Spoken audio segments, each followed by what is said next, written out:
ॐ बिभ्रत द्रापिम हिरण्ययं वरुणः वस्त निजम परिस्पशो निषेधिरे।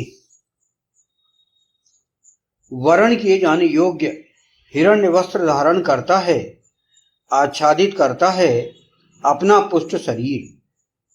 सर्वत्र हिरण्य किरणें फैलती हैं, सर्वत्र गुप्तचर फैलते हैं। यह मंत्र जो लिया गया वह ऋग्वेद के प्रथम मंडल के 25वें सूक्त का यह 13वां मंत्र है।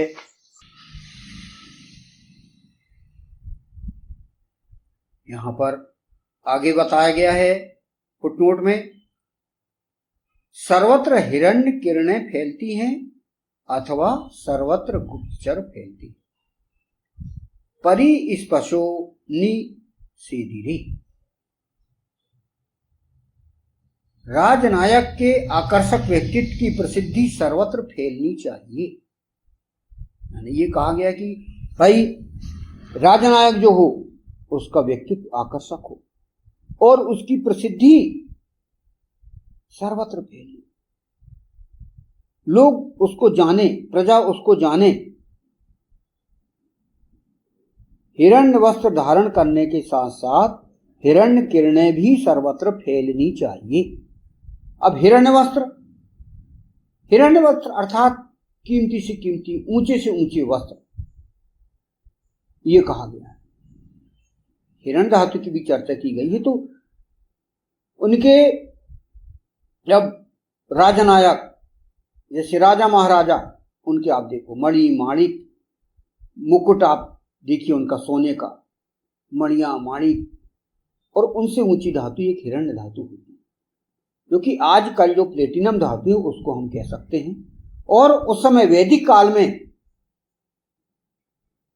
सोने जवाहरात से भी बढ़ के ऊंची ऊंची धातुएं जो उस समय प्रचलित थी, जिनका भी हम हो सकता है कि वर्तमान समय में नाम ना जाने, लेकिन आज हम हीरे, प्लेटिनम, सोना, चांदी, इनसे हम तुलना कर सकते हैं। तो ऊंचे से ऊंचे धातु के वस्त्र, ऊंचे से ऊंचे कपड़े यहां पर कहा गया है। हिरण्य किरणें भी सर्वत्र फैलनी चाहिए। यहां पर इस भाषण में कहा गया हिरण्य किरणें अर्थात प्रमुख रूप से ऐसी किरणें, आकर्षक किरणें जो कि प्रभावशाली हो। तो ऐसा राजनायक को कहा गया है। ऐसी किरणें जिससे प्रत्येक व्यक्ति इसे प्रभावित होकर प्रेरणा ले, यह आवश्यक। राजनायक को इस विषय में आगे आकर नेतृत्व करना चाहिए। तो उसके व्यक्तित्व की विशेषता यहां पर आप देखिए। और यह जो है कोई वेद विरुद्ध नहीं है, नहीं, यह जो है वेदानुकूल व्यवस्था दी गई है। हर व्यक्ति उसी प्रकार अपने घर में एक प्रशासक है, राजनायक है, तो उसे भी अपने घर में ऐसे ही व्यवस्था करके रखना चाहिए। इसके लिए उसे तैयार होना चाहिए, क्योंकि हम उस ईश्वर का आदेश पालन कर रहे हैं। वेद को पढ़ने वाला व्यक्ति भव्यतम जीवन जीने के लिए आदेशित किया गया है ईश्वर के।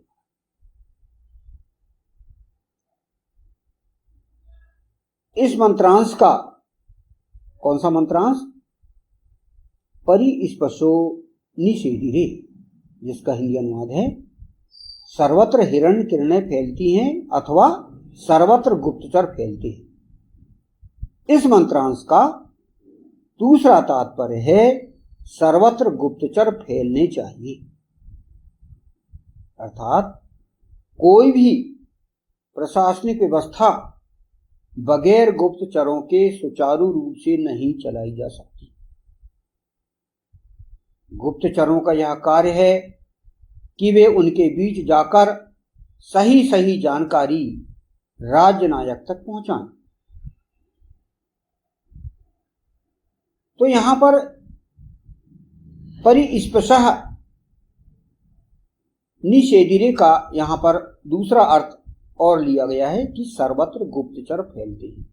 तो राज्य नायक इस प्रकार ऐसा योग्य होना चाहिए, उसकी गुप्तचर व्यवस्था इस प्रकार की होनी चाहिए जो कि बहुत सशक्त हो और उसकी गुप्तचर निष्पक्ष हों और सक्रिय हों। गुप्तचरों का यह कार्य है कि वे उनके बीच जाकर सही सही जानकारी राज्य नायक तक पहुंचाएं। यहाँ गुप्तचरों को भी कहा गया है कि जो भी राज्य नायक उन्हें भेजता है, प्रशासक उन्हें भेजता है किसी बात का पता लगाने के लिए, तो भी सही सही जानकारी अपने राजा को या राज्य नायक को, अपने प्रशासकों को प्रदान करें। वे इस हेतु राज्य नायक की पसंद नापसंद की परवाह न करते हुए, प्रसन्नता अप्रसन्नता की परवाह न करते हुए वस्तु स्थिति की जानकारी उसे प्रदान करें। यानी न्यूज ऐसी दें, समाचार ऐसा दें कि पक्षपातपूर्ण ना हो। जो उन्होंने देखा है, जो उन्होंने सुना है, वो यदि राजनायक को पसंद आ रहा है या नहीं आ रहा है, राजनायक इससे प्रसन्न होता है या अप्रसन्न होता है, इसका उसे ना ध्यान रख के बल्कि उसे सही चीज बताना कि भाई राजा के मूड को देख के हम बताएं या राजा प्रसन्न हो जाएगा तो हम लाग लपेट करके बताएं, ऐसी बात नहीं। राजा को सही जानकारी आपको देना है, गुप्तचरों को, कि वह व्यवस्था का पता लगा सके, सच्ची बात को पता लगा सके, वस्तु स्थिति क्या है। तो राजा की प्रसन्नता अप्रसन्नता का ध्यान नहीं रखना है, ना पसंद कराने की कि ये जो गुप्तचर जो न्यूज ला रहे हैं उनको राजा पसंद नहीं करेगा या खुश ना होगा, ऐसी बात नहीं है। उन्हें पूरी व्यवस्था सच्ची तभी कहलाएगी राजनायक की जब गुप्तचर ईमानदारी से जो उन्होंने देखा है सुना है वह व्यवस्था बताए, ताकि उसके अनुसार प्रशासनिक व्यवस्था में अपेक्षित सुधार और परिवर्तन किया जा सके। वस्तु स्थिति के अनुसार प्रशासनिक व्यवस्था सुधारी जा सके। हम देखते हैं भगवान राम के समय, जब भगवान राम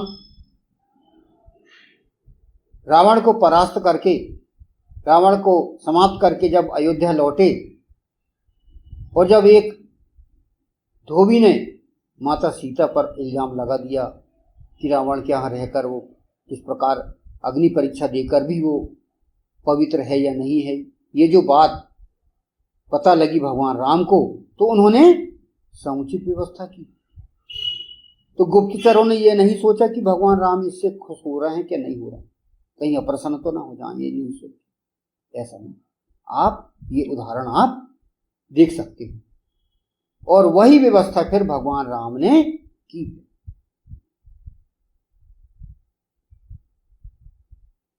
प्रशासन को सही करने के लिए, वेदानुकूल व्यवस्था लागू करने के लिए प्रशासक को ईमानदार होना जरूरी है और निष्पक्ष होना जरूरी है। आप भगवान जो कि राम मर्यादा पुरुषोत्तम कहे जाते हैं, उनके इतिहास से आप ज्ञात कर सकते हैं। तो वे प्रतापी राजा, आप विशेष रूप से आप उनका इतिहास देख सकते हैं, सुन सकते हैं, जो कि हर कोई जानता है। प्रायः समस्त प्रतापी राजाओं की गुप्तचर व्यवस्था बहुत उत्कृष्ट हुआ करती थी। आप देखिए विक्रमादित्य, उनकी भी आप गुप्तचर व्यवस्था देखिए।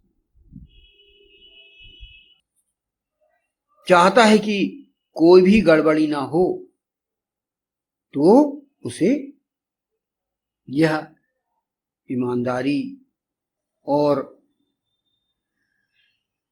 प्रजा को सुरक्षित रखना, ये सब उसे आना चाहिए। तो इस मंत्र में हमने ये पाए कि जो राजनायक हैं वे आकर्षक व्यक्तित्व वाले हों, उनका रहन सहन, पहनावा ओढ़ावा, पोशाक, उनके शरीर पुष्ट हृष्ट पुष्ट यहां पर कहा गया, और उनका व्यक्तित्व आकर्षक हो, उनकी गुप्तचर प्रणाली बहुत सशक्त हो, बहुत ऐसी हो जिसमें कि कोई उसमें गड़बड़ी ना हो। तो वही आपको पुराणों में मिलेगा। तो इस वेद मंत्र पर आचरण आप देख सकते हैं कि किन किन ने किया। तो वर्ण किए जाने योग्य राजनायक के यहां पर बताया गया कि कैसा होना चाहिए। तो इस मंत्र से हमें यही प्रेरणा मिलती है कि हम हमारे ही घर में इस प्रकार की व्यवस्था को हम लागू कर सकते हैं।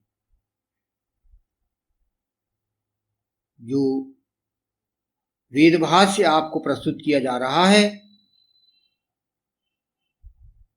वेद के पाठक, जो कि हम वेद के पाठक हैं, जो वेद के विद्यार्थी हैं,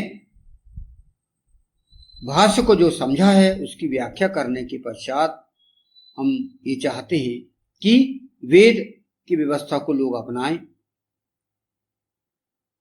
हमारे संस्थान के द्वारा जो वैदिक पर्सपेक्टिव जो चैनल चल रहा है यूट्यूब में, उसे आप सुनिए और उसको सब्सक्राइब कीजिए, लाइक कीजिए, ताकि हम उस वेदानुकूल व्यवस्था को अपना सकें, समझ सकें और हमारे जीवन को सुखमय बना सकें।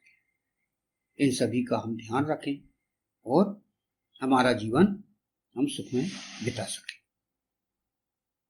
इस प्रकार इस मंत्र का भाष्य यहां पर इतना लिया गया। वर्ण किए जाने योग्य हिरण्य वस्त्र धारण करता है, आच्छादित करता है अपना पुष्ट शरीर, सर्वत्र हिरण्य किरणें फैलती हैं अथवा सर्वत्र गुप्तचर फैलती हैं। ओम बिभ्रत द्रापिम हिरण्ययम वरुणः वस्त निह निजम परिह स्पशः निषेधिरे। ओम।